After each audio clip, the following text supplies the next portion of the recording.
میں کہتا ہوں جو سچا مومن ہے وہ اس بات پر عہد کرتا ہے کربلا کی سرزمین پر بھی اذان کی آواز بند نہ ہو سکی تھی، جہاں بہتا خون بھی بتا رہا تھا اسلام زندہ ہوتا ہے ہر کربلا کے بعد۔ آج بھی حالات اگر ہمارے موافق نہیں ہے تو میرے عزیزوں نسلوں میں کوئی تو آئے گا جو صلاح الدین بن کر کے ابھرے گا،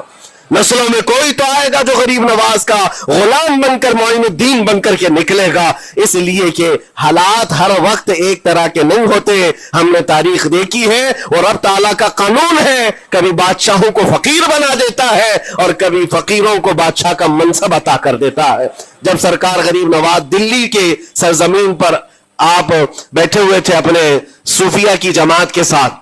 ایک دسترخوان لگا ہوا تھا، دسترخوان لگا ہوا ہے، اولیاء کرام کی جماعت ہے، ایک دوسرے سے بات چیت کر رہے ہیں۔ دلی میں اس وقت حالات عجیب تھے، ایک چھوٹا سا لڑکا جس کی عمر 13 یا 14 سال کی رہی ہوگی، وہ اپنے ہاتھ میں کھٹوری اور ایک تیر اور ترکش لے کر کے سامنے سے جا رہا تھا۔ اولیاء کی نظر اس پر پڑی، سرکار غریب نواز نے نظر اٹھا کر دیکھی، اور سامنے سے مجمع سے جانے والے بچے بہت سارے ہوتے ہیں، کوئی آیا گیا، لیکن غریب نواز نے نظر اٹھا کر دیکھا اور پھر صوفیہ کی جماعت سے کہا کہ دیکھنا یہ کل دلی کا بادشاہ بن کر کے نکلے گا، ہندوستان کی پوری سلطنت اس کے پاس ہوگی۔ تاریخ میں موجود ہے غریب نواز کی زبان سے نکلا ہوا یہ جملہ، وہ لڑکا کوئی اور نہیں تھا، سلطان شمس الدین التمش، جو ہندوستان کا طاقتور بادشاہ بن کر کے نکلا تھا۔ ہاں، وہ جس کو چاہے نواز دے اور جس کو چاہے اٹھا دے۔ عزیزان گرامی وقار، ہمارے امتحان کی گھڑی چل رہی ہے، ہمارے حالات ابھی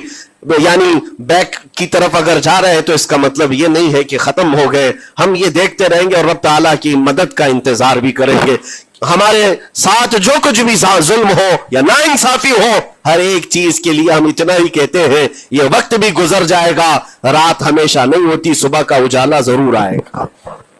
صبح کا اجالا آئے گا۔ عزیزان گرامی وقار، سرکار غریب نواز رضی اللہ تعالیٰ عنہ کا وہ جملہ یاد رکھو، ہم اللہ اور اس کے رسول کے بھروسے جیتے ہیں، اللہ اور اس کے رسول کے بھروسے جیتے ہیں۔ طاقتیں، قوتیں یا تخت و تاج ہمارے مخالف ہو جائے تو یہ نئی بات نہیں ہے، اسلام کے ساتھ یہ ہر بار ہوتا رہا ہے، اس سے پہلے بھی ہوا ہے، حالات ہمارے مخالف رہے۔